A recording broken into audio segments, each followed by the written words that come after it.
रोजच्या धावपळीत आपण एक गोष्ट अगदी नकळत पण सतत करत असतो. घड्याळाकडे बघणं. हो, अगदी तेच. सकाळी अलार्म वाजल्यापासून ते रात्री झोपताना उद्याचा अलार्म लावेपर्यंत डोक्यात एकच चक्र सुरू असतं. माझ्याकडे वेळ किती उरला आहे? किंवा ही अमुक एक गोष्ट वेळेत पूर्ण व्हायलाच हवी. बरोबर. आणि आपल्या दैनंदिन संवादात आपण वेळ आणि काळ हे दोन शब्द इतक्या सहजतेने एकाच अर्थाने वापरतो की त्यातील सीमारेषाच पुसट होऊन जाते. आपण सहज म्हणतो ना की माझी वेळ वाईट सुरू आहे. हो, किंवा सध्या काळ खूप कठीण आलाय. पण हे दोन्ही शब्द खरोखर एकच आहेत का? ह्या साध्या वाटणाऱ्या प्रश्नातच एका अत्यंत विशाल तत्वज्ञानाचं बीज दडलंय असा विचार मी मगाशी करत होतो. नक्कीच. आपण भाषेचा वापर व्यावहारिक सोयीसाठी करतो, पण अनेकदा त्या शब्दांच्या मुळाशी असलेल्या अर्थाकडे आपलं दुर्लक्ष होतं. आजच्या या सखोल चर्चेत आपण विद्यावाचस्पती विद्यानंद यांच्या लेखनावर आधारित एका अत्यंत रंजक आणि खोल वैचारिक प्रवासाला निघणार आहोत. हो, कारण हे खूपच इंटरेस्टिंग आहे. अगदी. जेव्हा मी विद्यानंदांचं लेखन वाचत होते तेव्हा लक्षात आलं की वेळ आणि काळ या दोन संकल्पनांमधील जी तफावत समोर येते ती केवळ भाषिक नाहीये, तर ती थेट आपल्या अस्तित्वाशी जोडलेली आहे. तत्वज्ञान, मानवी मानसशास्त्र आणि आपल्या जगण्याचा दृष्टिकोन या सर्वांना एकत्र गुंफणारा हा विषय आहे. अगदी. आणि म्हणूनच आजच्या आपल्या या गप्पांचं मिशन एकदम स्पष्ट आहे. वेळ आणि काळ यातील अत्यंत सूक्ष्म पण आपल्या जीवनाकडे बघण्याचा संपूर्ण चष्माच बदलून टाकणारा हा फरक आपल्याला उलगडायचा आहे. आपण अनेकदा टाइम मॅनेजमेंट किंवा वेळेच्या व्यवस्थापनाबद्दल वाचतो, ऐकतो, पण आजची ही चर्चा त्या व्यवस्थापनाच्या पलीकडे जाऊन जीवनाच्या खऱ्या अर्थापर्यंत पोहोचण्यासाठी कशी दिशा देऊ शकते हे आपण पाहणार आहोत. तर यावर सविस्तर चर्चा करूया. हो, नक्की. आपण घड्याळाच्या काट्यांवर एवढे का अवलंबून असतो? म्हणजे विद्यानंद यांच्या लेखनानुसार वेळ या संकल्पनेचा नेमका पाया काय आहे? यातली सर्वात रंजक बाब म्हणजे ज्याला आपण वेळ म्हणतो ती पूर्णपणे एक मोजता येणारी आणि मानवाने स्वतःसाठी तयार केलेली एक व्यवस्था आहे. विद्यानंद अतिशय स्पष्टपणे मांडतात की वेळ ही घड्याळ, दिनदर्शिका आणि मानवी सोयीसाठी निर्माण केलेल्या साधनांनी निश्चित केलेली एक व्यावहारिक संकल्पना आहे. म्हणजे ती नॅचरल नाहीये? अजिबात नाही. आपण अस्तित्वाला सेकंद, मिनिटे, तास आणि वर्षांच्या चौकटीत बसवलं आहे. विचार केला तर लक्षात येईल की ही संकल्पना नसती तर मानवी संस्कृती, समाज आणि अर्थव्यवस्था यांची उभारणीच शक्य झाली नसती. वेळ ही प्रामुख्याने मानवी व्यवहारांसाठी अत्यंत आवश्यक असलेली एक सिस्टम आहे. म्हणजे थोडक्यात सांगायचं तर ही एक प्रकारची मानवनिर्मित टेक्नॉलॉजी आहे जिने आपल्याला एकत्र काम करायला शिकवलं. अगदी तंतोतंत.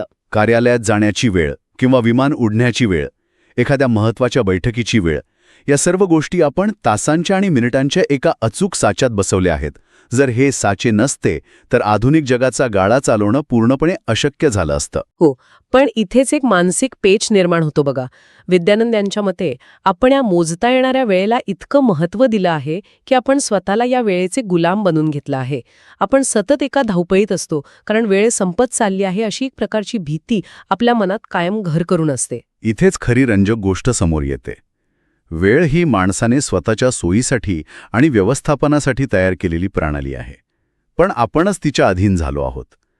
निसर्गाकडे पाहिलं तर तिथे कुठेही आता 9 वाजले आहेत, चला कामाला लागूया असा नियम नाही. खरंय.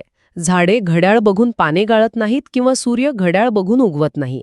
आपण आपलं जगणं सुरळीत पार पाडता यावं म्हणून घड्याळाचे काटे निर्माण केले आणि नंतर त्या काट्यांवर आपलं संपूर्ण अस्तित्व बांधून ठेवलं. आपण स्वतःला एका आभासी बंधनात अडकवून घेतलंय. आणि म्हणूनच जर आपण याला व्यापक दृष्टिकोनातून पाहिलं तर इथे काळ या संकल्पनेचा प्रवेश होतो. वेळेच्या या मर्यादित आणि केवळ मोजमापावर आधारित कल्पनेतून जेव्हा आपण काळ या अथांग आणि गूढ संकल्पनेकडे वळतो तेव्हा जगण्याचे संदर्भ पूर्णपणे बदलतात. म्हणजे नक्की काय बदलतं? विद्यानंद यांच्या लेखनाचा गाभा हाच आहे की काळ हे केवळ मोजमाप नाही, तो अस्तित्वाचा एक अखंड, कधीही न खंडित होणारा प्रवाह आहे. तो जन्म, वाढ, परिवर्तन आणि नाश यांना एका सूत्रात जोडणारा अदृश्य धागा आहे.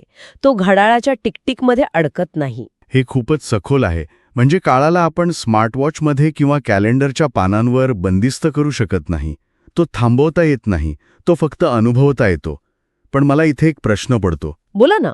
जर काळ हा केवळ एक प्रवाह आहे तर भारतीय तत्वज्ञानात याला इतकं अनन्यसाधारण महत्त्व का दिलं गेलं आहे?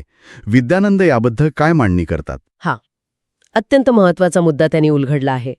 भारतीय तत्वज्ञानानुसार काळ हा केवळ अस्तित्वात नाही, तर तो या संपूर्ण सृष्टीचा साक्षीदार आहे. ज्याला आपण साक्षी भाव म्हणतो, तो या काळाचा स्थायी भाव आहे. विश्वात जे काही घडत आहे, मग ती एखाद्या ग्रहाची निर्मिती असो वा एखाद्या साम्राज्याचा अंत, ते सर्व या काळाच्या अथांग पटलावर घडत आहे. काळ तटस्थ आहे. अगदी.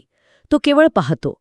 दुसरं म्हणजे काळ हा परिवर्तनाला कारणीभूत ठरणारा सर्वात मोठा आणि एकमेव घटक आहे. आज जे आहे ते उद्या नसणार, हा निसर्गाचा नियम केवळ काळामुळे अस्तित्वात येतो.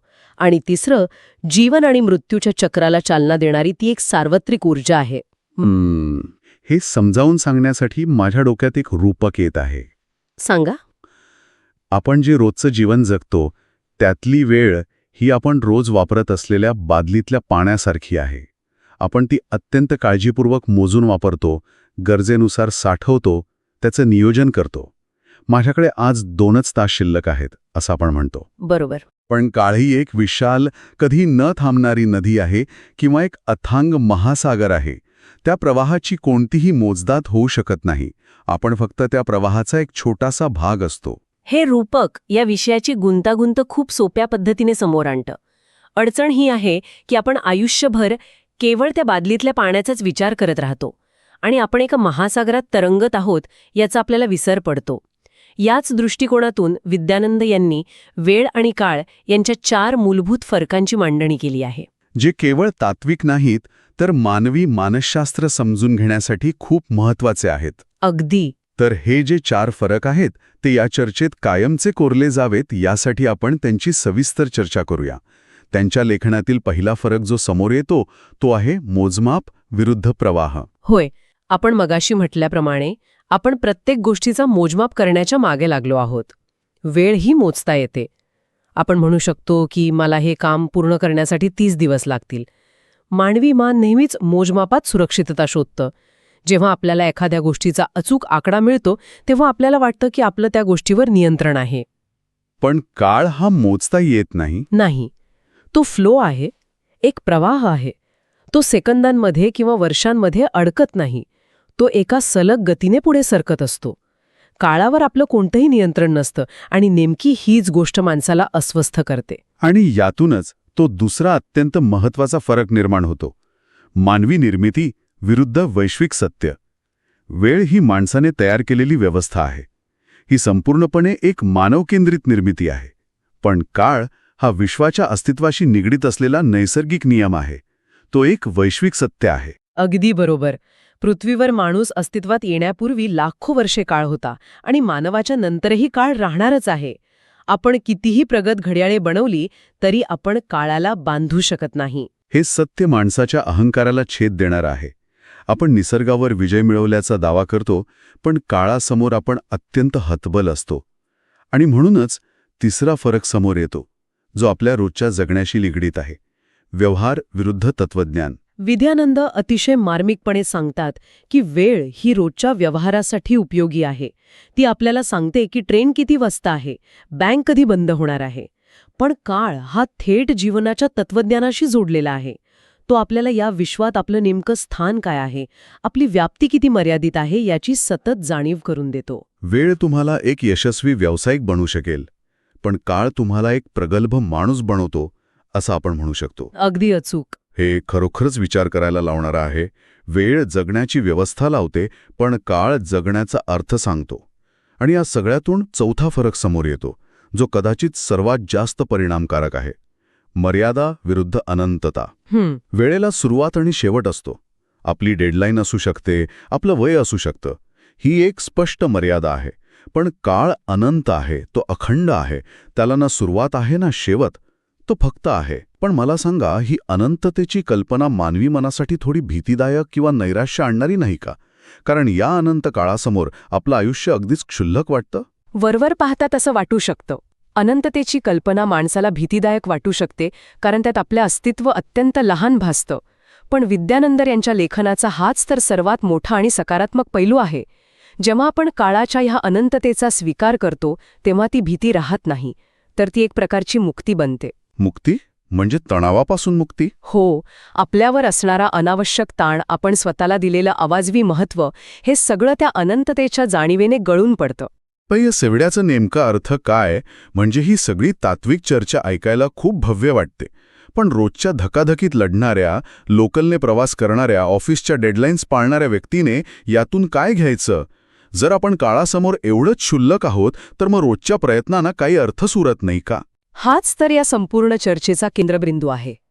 इथूनच आपल्याला खऱ्या अर्थाने तो मानसिक बदल किंवा तो शिफ्ट अनुभवता येतो.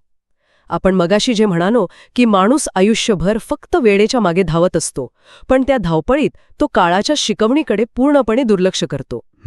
आधुनिक जगात वेळेचं व्यवस्थापन अत्यंत महत्त्वाचं आहेच, त्याशिवाय जग चालणार नाही. पण त्याहूनही अधिक महत्त्वाचं आहे ते काळाचं भान असणं.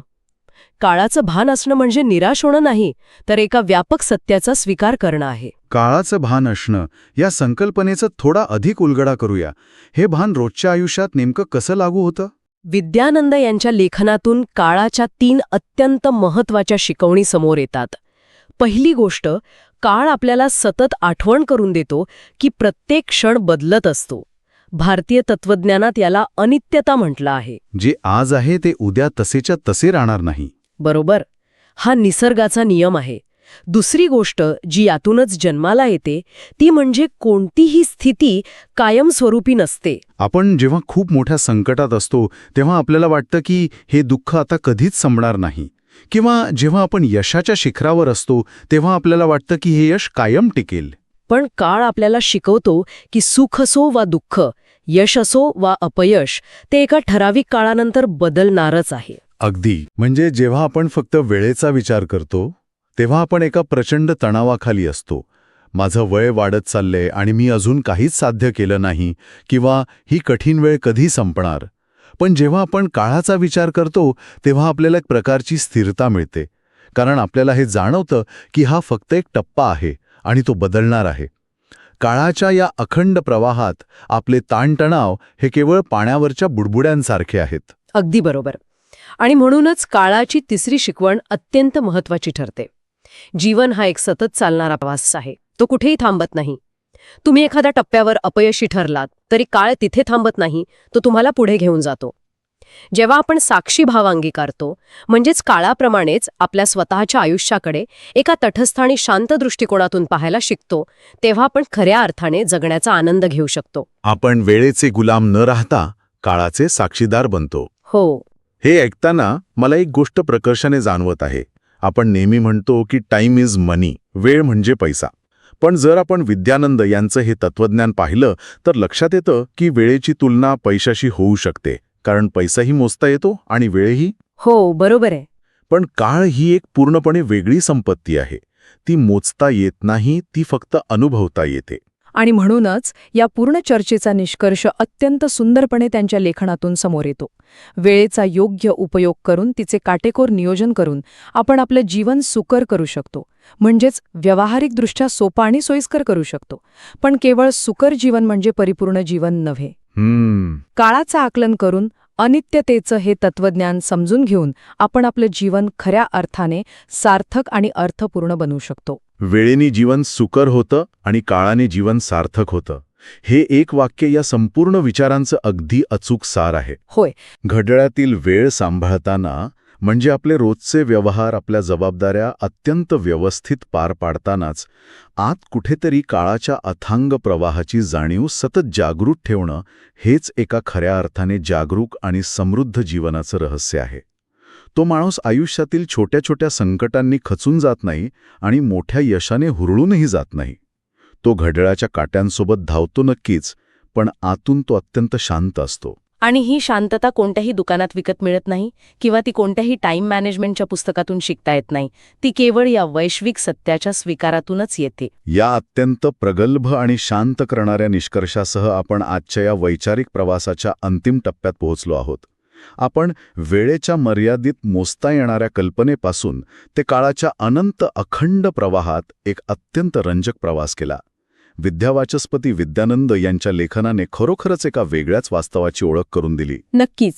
पण जाण्यापूर्वी आजच्या या संपूर्ण चर्चेवर आधारित एक नवा आणि विचार करायला लावणारा प्रश्न इथे उपस्थित करून ही चर्चा थांबवावी असं मला वाटतं.